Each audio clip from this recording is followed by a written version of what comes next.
신호등이 빨간불이어도 무시하고 그냥 지나갑니다. 역주행도 서슴지 않습니다. 영화 속 장면이 아닙니다. 바로 사설레카 차량의 위험한 주행 영상입니다. 교통사고가 발생하면 경찰이나 구급차보다 먼저 현장에 오는 게 바로 사설레카 차량입니다. 교통사고 현장에서 당황해서 아무것도 못하고 잘못 대응하면 사설레카 차량의 피해를 입을 수도 있습니다. 오늘의 상식 잘 알아두시기 바랍니다. 레카차는 교통사고가 났을 때 신속하게 사고 차량을 견인해주기 위해 만들어진 군안형 특수 차량을 말합니다. 레카차는 긴급 차량이나 보험사 차량이 오기 어려운 곳일 경우 빠르게 도착해서 사고 수습을 도와주는 장점도 있습니다. 그런데 사설 레카 차량에 대한 인식이 좋지 못한 것이 사실입니다. 모든 사설 레카 차량이 다 그런 것은 아니지만 몇몇 좋지 못한 행태 때문에 도로 위에 무법자란 욕을 먹고 있습니다. 사고 현장으로 가기 위해 신호를 위반하며 난폭 운전을 하기도 합니다. 사고 현장에 먼저 오는 사설 레카 차량이 견인 우선권을 가지게 되는 경우가 많으니 빠르게 도착하기 위해 위험천만한 운전을 합니다. 운전하다 보면 사설 레카 차량들은 요란한 사이렌을 울리면서 길을 비켜달라고 요구합니다. 그렇지만 레카 차량은 통행 우선권이 있는 긴급자동차가 아닙니다.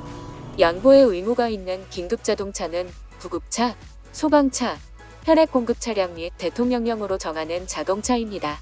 레카가 요란한 경적으로 길을 비켜줄 것을 요구해도 양보해줄 의무가 없으니까 부담 갖지 마시기 바랍니다. 사설 레카 차량을 거부하는 가장 중요한 이유는 부당한 견인 비용 청구입니다.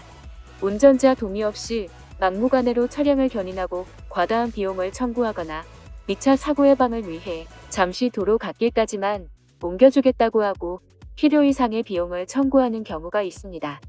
정부에서는 운전자 본인의 동의 없이 레카 업체가 분할 활동을 할 수 없는 법을 시행하고 있습니다. 이 법의 내용은 사설 레카 차량은 사고 차량을 견인하기 전 반드시 사고 당사자 본인의 동의서를 받아야 하며 별도 서류로 운임요금을 운전자에게 알리도록 하는 내용입니다. 그러니까 운전자는 사설 레카 차량의 견인을 거부할 수 있으며 동의 없이 견인을 할 수 없다는 것입니다. 우물쭈물하면서 레카 차량이 견인하게 두면 금전적으로 피해를 보실 수 있습니다. 그렇다면 교통사고 발생 시 어떤 방법으로 사고 수습을 해야 할까요? 가장 좋은 방법은 당황하지 말고 보험사에 먼저 연락을 합니다. 대부분 자동차 보험에는 무료 견인 서비스가 포함되어 있으니까 가입되어 있는 보험사의 레카 차량을 부르는 것입니다. 보험사 견인 서비스를 기다리고 있는데 사설 레카 차량이 무리하게 견인을 요구할 경우 반드시 안 된다라고 얘기해야 합니다.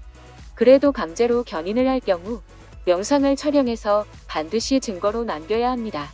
다시 한번 말씀드리지만 사고 발생 시 사설 레카 차량은 믿고 걸으시는 게 좋습니다. 만약 고속도로에서 사고가 발생했을 경우에는 한국도로공사의 긴급 견인 서비스를 이용할 수 있습니다. 1588-2504로 연락하면 무료로 이용할 수 있습니다. 이 견인 서비스는 사고 근처 졸음쉼터나 휴게소로 무료로 견인을 해서 미차 사고를 예방하기 위한 목적입니다. 고속도로에서는 도로 특성상 빠른 사고 수습이 필요하기 때문에 긴급 견인 서비스를 적극 활용하는 것을 추천드립니다. 오늘의 상식도 유용하셨나요? 구독 눌러주시면 영상 만드는데 큰 힘이 됩니다. 감사합니다.